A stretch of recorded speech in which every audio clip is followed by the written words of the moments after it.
परेशानियों की दवा स्वयं आपके पास है। एक महाशय लिखते हैं, मुझे मिठाई खाने का बेहद शौक है। उसे शौक क्या कहूँ, उसे तो व्यसन कहना ही अधिक उपयुक्त होगा। कारण यह है कि मैं अपनी मिठाई खाने की आदत को रोक नहीं पाता हूँ। मेरे पास जो भी पैसे जेब में होते हैं सब मिठाई वाले छीन लेते हैं।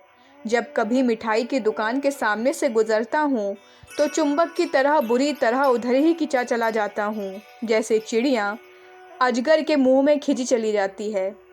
नकद हुआ तो नकद, वरना मैं मिठाई उधार लेने में भी नहीं चूकता। सभी मिठाई वालों का कुछ न कुछ कर्ज निकलता है। पत्नी परेशान है कि मैं बड़ा फिजूल खर्च बन गया हूँ। यह सभी तो मैं किसी प्रकार भुगत रहा था।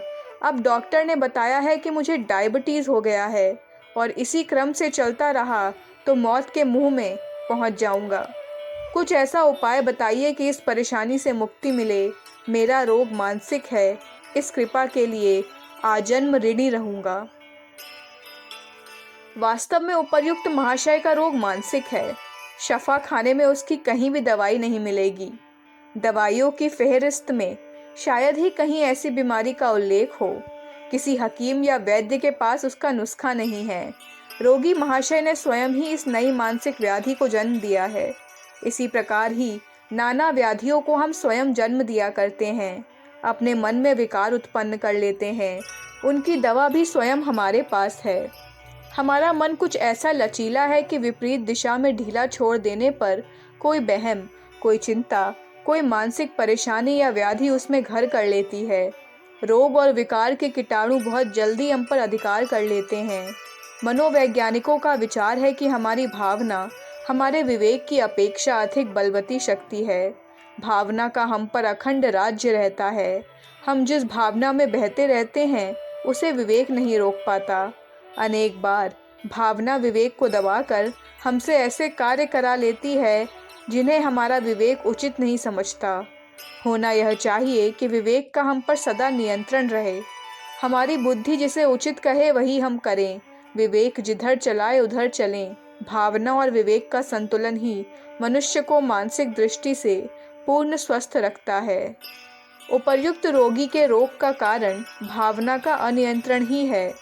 उसका विवेक इतना कमज़ोर हो गया है कि वह भावना को उचित दिशा में नहीं चला पाता। भावना मनमानी करने पर तुली हुई है।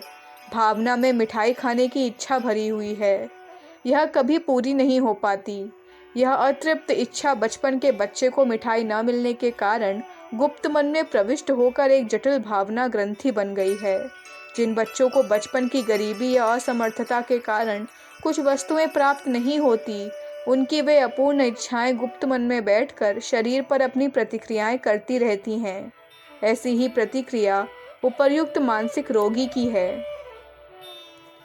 उसे चाहिए कि अपने विवेक को मजबूत करे, दृढ़ता से मन में यह प्रण करे कि मैं मिठाई नहीं खाऊंगा क्योंकि यह हानिकर है। बार बार मिठाई खाने के हानियों पर चिंतन करने से वह ग्रंथि समाप्त हो सकेगी। दूसरा उपाय यह है कि एक दिन खूब मिठाई खाए। भूख लगने पर मिठाई ही मिठाई खाए, इतनी खाए कि कय होने लगे, मिठाई से विरक्ति हो जाए, उधर को फिर मन ही ना चले।